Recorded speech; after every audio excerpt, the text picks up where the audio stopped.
Welcome to SS9 news. నేను ఆశ. విశాఖపట్నం గాజువాకలో రాష్ట్రంలో ఘన విజయం సాధించిన టీడీపీ, జనసేన, బీజేపీ కూటమి విజయోత్సవ సంబరాలను గాజువాక టీడీపీ కార్యాలయంలో టీడీపీ శ్రేణులు జరుపుకున్నారు.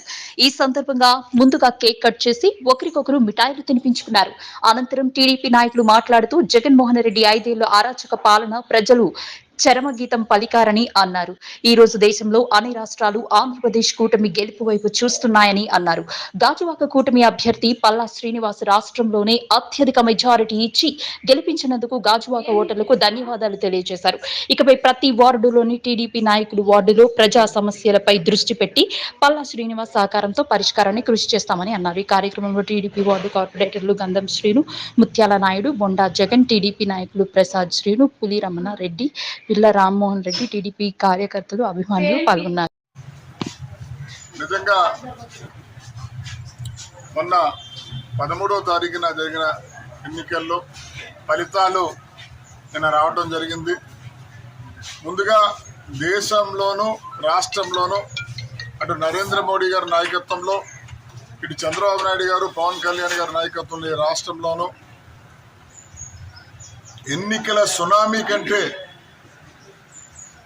ప్రమాదకరమైన రీతిలో ప్రభంజనం సృష్టించిన ఎన్డీఏ కూటమికి ధన్యవాదాలు తెలియజేసుకుంటా ఉన్నాము. అలాగే ఆ పార్టీ ప్రేమ అభిమానాలతో చరిత్రలో ఎన్నడూ లేని రీతిలో 95,000 పైచీలకు మెజార్టీతో పల్లా శ్రీనివాసరావు గారిని గాజువాక ప్రజలు కులాలకు, మతాలకు, వర్గాలకు, వర్ణాలకు అతీతంగా గెలిపించినందుకు వారందరికీ కూడా ధన్యవాదాలు తెలియజేసుకుంటా ఉన్నాం. అలాగే ఈ విజయం పరంపరలో భాగస్వాములైనటువంటి భారతీయ జనతా పార్టీ, జనసేన కుటుంబ సభ్యులకు కూడా మేము ధన్యవాదాలు తెలుసుకున్నాం.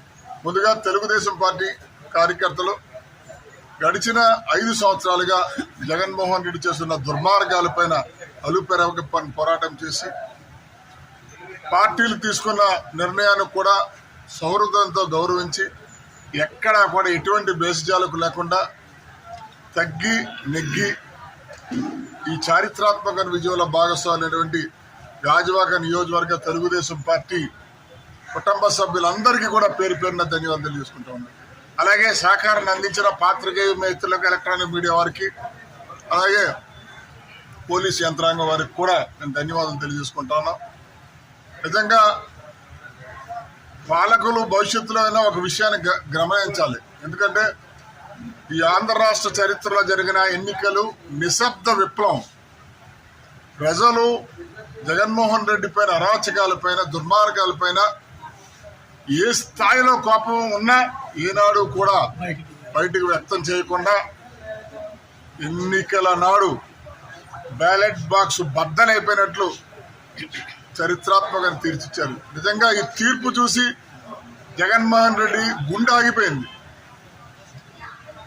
భవిష్యత్తులో ఎప్పుడూ కూడా వెండెట్టి పాలిటిక్స్ అంటే కక్ష సాధింపు రాజకీయాలు ఎవరో తగదనేది ఉదాహరణ. నువ్వు చెయ్యు, పరిపాలన చేయి, 10 సంక్షేమ కార్యక్రమాలు చేపట్టు, ప్రజల్లో పేరు తెచ్చుకో, కానీ ఆడిల్లు పడగొట్టేస్తాను, ఆడిని పొడి చేస్తాను, ఈయన్ని పొడి చేస్తాను, ఆడిని జైల్లో పెట్టి వాళ్ళు ఇచ్చేస్తానంటే చరిత్ర క్షమించదనే దానికి ఉదాహరణ ఈ ఎన్నికలు అని చెప్పి.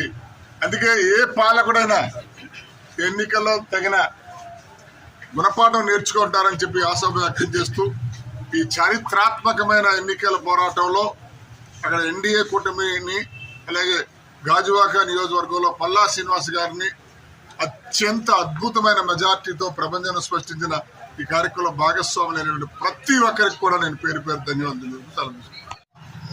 మరి ఏదైతే గాజువాక నియోజకవర్గ శాసనసభ్యులుగా మరి ఎప్పుడైతే సీట్ ఎన్న చేస్తే ఆ రోజే ఆయన ఎమ్మెల్యేగా అయిపోయింది చెప్పి గాజువాక ప్రజలు డిసైడ్ చేసుకోవడం జరిగింది. కాకపోతే ఇంత మెజార్టీ అనేది మేము కూడా ఊహించలేదు. ఎందుకంటే ఈవేళ ఒక మంచి వ్యక్తి, ఒక చదువుకున్న వ్యక్తి, గత 5 ఏళ్ళు అనేకమైన జీవులు తెచ్చిన వ్యక్తి పల్లా శ్రీనివాసరావు గారు. ఆయన్ని జనాలు ఈవేళ చూస్తుంటే మేము చాలామంది అనేవాళ్ళు ఈ గాజువాక నియోజకవర్గంలోనే కాపులు అమరున్నారు, కాపులు ఎక్కువ ఉన్నాయి, అడిగి వేసేస్తారేమో అని చాలామంది రోమర్ కూడా తేవడం జరిగింది. ఒక చదువుకున్న వ్యక్తికి, ఒక మంచి వ్యక్తికి, లేదంటే పార్టీ మంత్రులు వస్తుంటారు పోతుంటారు, కానీ మంచి వ్యక్తి గాజువాక స్థానికులు కష్టపడి ఈ ప్రాంతాలు అనేక అభివృద్ధి చేసిన వ్యక్తి కాబట్టి గుర్తించి ఈరోజు గాజువాకలో ఎంత రాష్ట్రంలోనే నెంబర్ 1 మెదటి ఇచ్చారంటే దట్ ఈజ్ పల్లా శ్రీనివాసరావు చేసిన సేవా కార్యక్రమాలు మంచితనం అని చెప్పేసి సౌమ్యంగా తెలియపరుస్తున్నాం. మరి గతంలో కూడా అనేకమైన సమస్యల మీద స్టీల్ ప్లాంట్ ఆర్కట్ ట్రాన్స్ఫర్ విషయం కానీ, ఏదైతే ఐటీఐ నుంచి డిప్లొమా నుంచి ఐటీఐ మళ్ళీ ఏదైతే స్థానిక ఉన్నలు తీసుకెళ్ళడం విషయంలో కానీ, మరి గాజువాక హౌస్ కమిటీ కానీ, ఏపీఐసీ స్థలాల విషయంలో కానీ అనేకమైన జీవోలు తెచ్చి ఈ ప్రాంతంలో అందరితో మన్ననలు పొందిన వ్యక్తి పల్లా శ్రీనివాసరావు గారు. కాబట్టి ఈరోజు వేళ విశాఖ జిల్లాలోని పల్లా శ్రీనివాసరావు అయితే విశాఖ జిల్లా తెలిసిన పార్టీ జైలుకి తీసుకెళ్ళడం కూడా జరిగింది గతంలో. అయినా సరే ఓర్పుతో ఆశలు కొట్టేసిన, ఎంత బ్లాక్మెయిల్ చేసినా, ఎంత ఇబ్బంది పెట్టినా ఈరోజు ఇక్కడ నిలబడి సాధించారంటే అది పల్లా శ్రీనివాసరావు గారు ఓపిక, మంచితనం, ఒక మంచి వ్యక్తి కాబట్టి ఈరోజు ప్రజలు ఆదరించారు కాబట్టి మళ్ళీ ఒక మంత్రివర్యులుగా ఈ ప్రాంతాల్లో మళ్ళీ అభివృద్ధి చేయడానికి కూడా సహకరిస్తారని చెప్పి ఈ సభకు తెలియపోతుంది. చారిత్రాత్మకమైన రిజల్ట్ని చూసాం. ఎందుకంటే భారతదేశ చరిత్రలో ఒక రాష్ట్రానికి ముఖ్యమంత్రి అయిన తర్వాత ఇంత దారుణంగా ఓడిపోవడం అంటే రాష్ట్ర ప్రజలు ప్రతి ఒక్కరు నవ్వుకుంటున్నారు. ఇలాంటి దుర్మార్గుడికి ఈ శాస్తి జరగాలని కారణం ఏంటంటే గత 5 సంవత్సరాల పాలన చూసాం.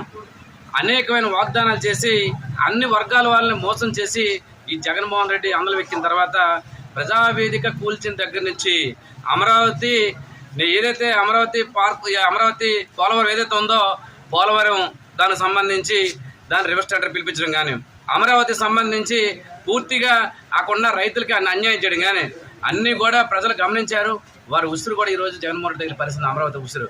ఎందుకంటే అనేకమైన వాగ్దానాలు చేసి ఈరోజు ప్రజలను మోసం చేశాడు. రాష్ట్రంలో ఇప్పుడు కూడా ఎక్కడ ఏ ముఖ్యమంత్రికి జరిగిన పరాభవం ఈరోజు జరిగింది. 11 సీట్లు అంటే చాలా దారుణం. ప్రతిపక్ష హోదా కూడా ఈరోజు జగన్మోహన్ రెడ్డి కోల్పోయే పరిస్థితి కూడా ఈరోజు ఉంది. రాబోయే రోజుల్లో గాజువాక నియోజక పల్లా శ్రీనివాస్ గారు అనేకమైన ఆయన 14 నుంచి 19 వరకు ఎమ్మెల్యేగా చేసి అనేక జీవోలు తీసుకొచ్చి అనేకమైన అభివృద్ధి కార్యక్రమాలు కానీ ఏమైనా సంక్షేమ కార్యక్రమం చేయడం జరిగింది ప్రజల కోసం. 5 సంవత్సరాలు ప్రజలు ఎందుకంటే వైసీపీ వేవ్లో ఆయన్ని తిరస్కరించడం జరిగింది. ఉమ్మడి 3 పార్టీలు పోటీ చేయడం వల్ల దానివల్ల కొంత అన్యాయం జరిగినా సరే ప్రజలు గమనించారు. పల్లా శ్రీనివాస్ గారిని గాజువాక నియోజకవర్గ శాసనసభ్యులుగా ఎన్నుకోకపోవడం వల్ల ఎంత ఇబ్బందులు పడ్డారో, ఎంత లాస్ అయ్యారని చెప్పేసి ప్రజలు కూడా గ్రహించి ఈరోజు వన్ సైడ్ ఈరోజు పల్లా శ్రీనివాస్కి వచ్చిన మెజారిటీ కూడా ఈరోజు వైసీపీ ఎమ్మెల్యే పోటీ అమర్నాథ్కి రాలేదంటే ఎంత దారుణంగా ప్రజలు ఇబ్బంది పడుతున్నారో ఆలోచన చేసుకోవాలి. రాబోయే రోజుల్లో గతంలో ఏవైతే జీవోలు తీసుకొచ్చారో పల్లా శ్రీనివాస్ గారు పెండింగ్లు ఉండిపోయో ఆ జీవోలన్నీ కూడా ఇంప్లిమెంట్ చేసేటట్టుగా ఇటు గంగవరం పోర్టు నిర్వాసితులు కానీ, ఇటు స్టీల్ ప్లాంట్ కార్మికులు కానీ, స్టీల్ ప్లాంట్ ఆర్కాడ్ హోటల్ కానీ, స్టీల్ ప్లాంట్ ఎంప్లాయీస్ కానీ అందరూ కూడా ఇబ్బంది పడుతున్నారు. ప్రైవేట్ ఫర్మ్ అవుతుందని చెప్పేసి సుమారుగా 4.5 సంవత్సరాల నుంచి నిరాదీక్ష చేసినా సరే ఈ జగన్మోహన్ రెడ్డికి ఏ మూలగా రాష్ట్ర మంత్రి కానీ, జిల్లాలో మంత్రి కానీ ఇటువంటి చేమకుట్టినట్టు లేదు. అవన్నీ కూడా ప్రజలు గమనించారు. రేపు రాబోయే రోజుల్లో పల్లా శ్రీనివాస్ గారు ఎమ్మెల్యే అయ్యారు కాబట్టి రేపు రాబోయే మంత్రి కూడా అవుతారు. రేపు 9వ తారీఖు ఏదైతే ప్రమాణ స్వీకారం చేస్తున్న రోజు మంత్రి కూడా అవుతారు. ఏదైతే ప్రధాన సమస్య స్టీల్ ప్లాంట్ సమస్య, ఆ సమస్య పరిష్కారం చేయడానికి ప్రధానంగా ఆయన ఎమ్మెల్యే అయిన మరుక్షణమే గాజువాక నియోజకవర్గం తంగరంపూడ టోల్గేట్ తీస్తానని చెప్పి వాగ్దానం చేయడం జరిగింది. రేపు ప్రమాణ స్వీకారం చేసిన మరుక్షణమే ఆ టోల్గేట్ చేయడం జరుగుతుంది. అదే కాకుండా రేపు ఉదయం ఎందుకంటే రాత్రి ఫోన్ రావడం వల్ల రాత్రి 11 గంటలకి విజయవాడ వెళ్ళడం జరిగింది మన ఎమ్మెల్యే గారు. రేపు తెల్లవారి పార్టీ ఆఫీస్ అందరికీ అందుబాటు ఉంటారు. కార్యకర్తలంతా కూడా ఆయన వచ్చి కలవచ్చు. ఇటు జన సైనికులు కానీ, ఇటు బీజేపీ నాయకులు కానీ, బీజేపీ కార్యకర్తలు కానీ, టీడీపీ కార్యకర్తలు కానీ ఉమ్మడిగా శ్రమించి కష్టపడి ఒక కసితో ఈరోజు పల్లా శ్రీనివాస్ గారిని ఎమ్మెల్యే గెలిపించడం జరిగింది. ఏ అయితే ఆశతో గెలిపించారో ఆశలు ఒమ్ము చేయకుండా పల్లా శ్రీనివాస్ గారు ప్రతి ఒక్కరు న్యాయం చేసేటట్టుగా అందరూ కూడా న్యాయం చేస్తారని చెప్పేసి తెలియపరుస్తూ రాబోయే రోజుల్లో ఉమ్మడిగా కష్టపడదాం, ఉమ్మడిగా కలిసి పనిచేద్దాం, గాజువాక ప్రాంతాన్ని అభివృద్ధి చేసుకొని రాష్ట్రంలోనే నెంబర్ 1 స్థానంలో ఉండేటట్టు చేద్దాం. గాజువాక నియోజకవర్గంలో 95,000 పైచీలక మెజార్టీ రావడం రాష్ట్ర చరిత్రలో ఎవరికి ఇంతవరకు జరగలేదు. ఆ స్ఫూర్తితోనే ఏ మెజార్టీ ఇచ్చారో ఆ మెజార్టీకి అనుగుణంగా విశ్వాసంగా అందరికి కూడా మా ఎమ్మెల్యే గారు పల్లా శ్రీనివాస్ గారు పనిచేస్తారని చెప్పేసి